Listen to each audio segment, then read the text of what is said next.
మండలం అనంతవరం గ్రామంలో ఎమ్మెల్యే తెనాలి శ్రావణ్ కుమార్ ఇంటింటికి తిరుగుతూ సంవత్సర కాలంలో జరిగిన అభివృద్ధి కార్యక్రమాలను తెలుపుతూ సూపర్ 6 పథకాలను వివరిస్తూ మీడియాతో మాట్లాడారు. ఇంకా ఈ కార్యక్రమంలో మండల తెలుగుదేశం పార్టీ అధ్యక్షుడు ధనేకుల వెంకట సుబ్బారావు, తెలుగు యువత రాష్ట్ర ఉపాధ్యక్షుడు పుట్టి రామచంద్రరావు, దామినేని శ్రీనివాసరావు, తలతోటి సురేంద్ర, బండ్ల సూరిబాబు, గొరిజాల శ్రీనివాసరావు, నెల్లూరి అప్పారావు, మద్దినేని రాంబాబు, బుడ్డి సందీప్, పోలు దుర్గా, పొదిలి ప్రసన్న, మైనేని గిరిజ, నెలకుదిటి వెంకటేశ్వరరావు, కొమ్మినేని కోటేశ్వరరావు, బెల్లంకొండ నరసింహరావు, కట్ట నరసింహరావు, మూల్పూరి శ్రీనివాసరావు, బండ్ల పట్టాభిరామయ్య, జమ్ముల అనిల్ కుమార్, జమ్ముల హరికిరణ్, కారుమంచి నరేంద్ర, బెంగళూరు సాంబశివరావు తదితరులు పాల్గొన్నారు.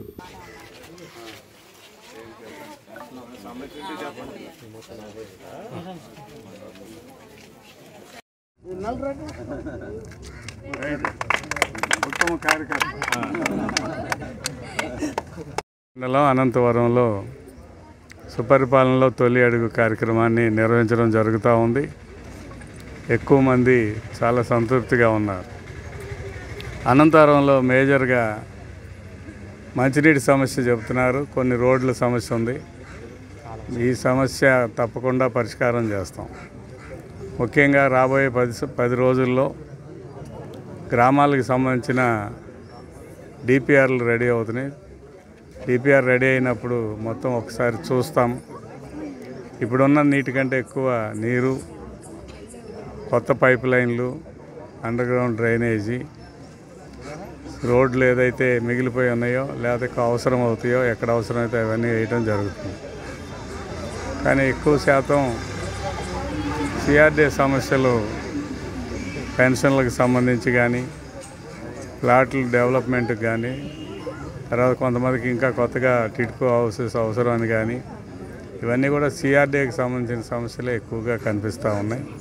వీటన్నిటిని ఒక్కొక్కటిగా పరిష్కరించుకుంటూ వస్తాం. ఈ సందర్భంగా గ్రామాల్లో పర్యటన చేస్తున్నప్పుడు అనేక సమస్యలు మా దృష్టికి తీసుకొస్తున్నారు. వాటన్నిటిని పరిష్కరిస్తాం. ఈరోజు పేరెంట్ టీచర్ మీటింగ్ కూడా అనంతవరంలో పాల్గొంటున్నాను. ఇక్కడ ఒక 25 లక్షల రూపాయలు మద్దినేని రాంబాబు, రమేష్ గారు వాళ్ళు 6 లక్షల రూపాయలు విద్యార్థులకు ప్రోత్సాహకరంగా మరి P4లో భాగంగా వారి కుటుంబాలను ఆదుకుంటామని చెప్పినందుకు వారి కృతజ్ఞతలు తెలియజేస్తూ ఉన్నాను. ముఖ్యంగా అందుకోసమే నేను ఈ రోజున అనంతవరం గ్రామంలో మరి పేరెంట్ టీచర్ మీటింగ్ని జిల్లా పరిషత్ హై స్కూల్లో పాల్గొంటూ ఉన్నాను. దీన్ని స్ఫూర్తిగా తీసుకొని మిగిలిన వాళ్ళు కూడా ముందుకు రావాలని కోరుకుంటున్నాను. దీని తర్వాత బసవతారకం హాస్పిటల్ వారు తుళ్ళూరు CHC సెంటర్లో ఉచిత వైద్య శిబిరం నిర్వహిస్తున్నారు. అది కూడా పాల్గొంటాం. తుళ్ళూరు జిల్లా పరిషత్ హై స్కూల్లో కూడా పేరెంట్ టీచర్ మీటింగ్లో పాల్గొనడం జరుగుతుంది. ప్రజలు తుళ్ళూరు మండలం అనంతవరం జిల్లా పరిషత్ హైస్కూల్లో కూటమి ప్రభుత్వం విద్యా వ్యవస్థలో తీసుకొచ్చిన సమూలమైన మార్పులను తెలిపేందుకు తల్లిదండ్రుల, ఉపాధ్యాయుల ఆత్మీయ సమావేశం నిర్వహించారు. తాడికొండ నియోజకవర్గ ఎమ్మెల్యే తెనాలి శ్రావణ్ కుమార్ ముఖ్య అతిథిగా పాల్గొన్నారు. అనంతరం 10వ తరగతిలో గత సంవత్సరం ప్రతిభ కనబరిచిన 24 మంది విద్యార్థులకు అనంతవరం గ్రామానికి చెందిన మద్దినేని రమేష్ బాబు, ఉమా దంపతులు ఒక్కొక్కరికి 25,000 రూపాయల నగదును అందజేశారు. అనంతరం మద్దినేని ఎమ్మెల్యే శ్రావణ్ కుమార్ మాట్లాడారు. ఇంకా ఈ కార్యక్రమంలో తుళ్ళూరు ఎంపీడీఓ కానూరు శిల్ప, మండల విద్యాశాఖ అధికారి రాజశేఖర్, గ్రామ పెద్దలు పాల్గొన్నారు.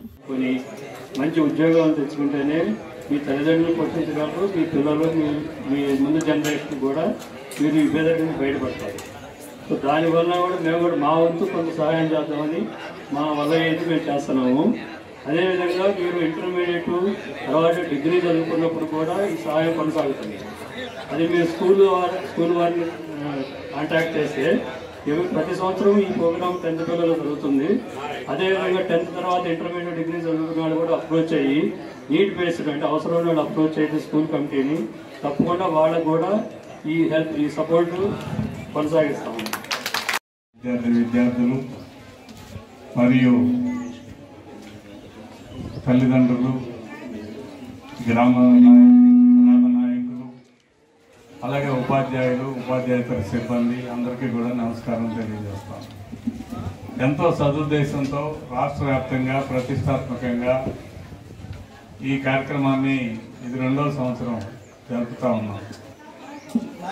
విద్యాశాఖ మంత్రి గౌరవనీయులు నారా లోకేష్ గారు ఒక ప్రత్యేకమైన దృష్టిని సారించి విద్యా వ్యవస్థని సమూలంగా మార్పులు తీసుకురావాలని ఒక ఆలోచనతో బడులు తెరవగానే సరేపల్లి రాధాకృష్ణన్ కిట్ అందరికీ అందజేశారు.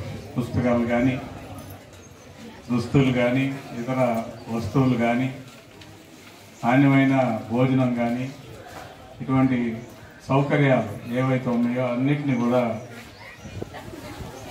విద్యా సంవత్సరం ప్రారంభంలోనే అందజేయడం అనేది నాకు తెలిసినంత వరకు, మరి ఉపాధ్యాయులు చెప్పాలి, ఎంఈఓ గారు చెప్పాలి, ఇదే మొట్టమొదటి సంవత్సరం అనుకుంటున్నాను. ఎప్పుడు గతంలో అన్నీ ఒకేసారి విద్యార్థులకు అందజేసిన సందర్భం లేనే లేదు. దూరంగా లేదు విద్యా పాఠశాల. సమాజంతో పాటే ఉంటుంది. సమాజంలో ఏవైతే ఉన్నాయో అవన్నీ స్కూల్లో వస్తాయి. పేదరికం ఉంటే పేదరికం ఉంటుంది, లేదంటే ఇతర అవలక్షణాలు ఏముంటే అవి కూడా ఉంటాయి, స్కూల్లో కూడా వస్తాయి. కానీ దాన్ని సంస్కరించేదే విద్య. మరి ఉన్నతంగా ఎదగటానికి అది ఆర్థికంగా కానీ, సామాజికంగా కానీ, లేదా ఉన్నత స్థితిలో కానీ, ఉద్యోగపరంగా కానీ ఏ రకంగా అయినా సరే మనం ఉన్నతంగా ఎదగటానికి తోడ్పడేది విద్య మాత్రమే, వేరేమీ కాదని మీ అందరికీ తెలియజేసుకుంటాను. విద్య ద్వారా మాత్రమే ఎవరైనా సరే పైకి రాగలరు. అంతేకాకుండా దీని ద్వారా సంస్కారం ఏర్పడుతుంది.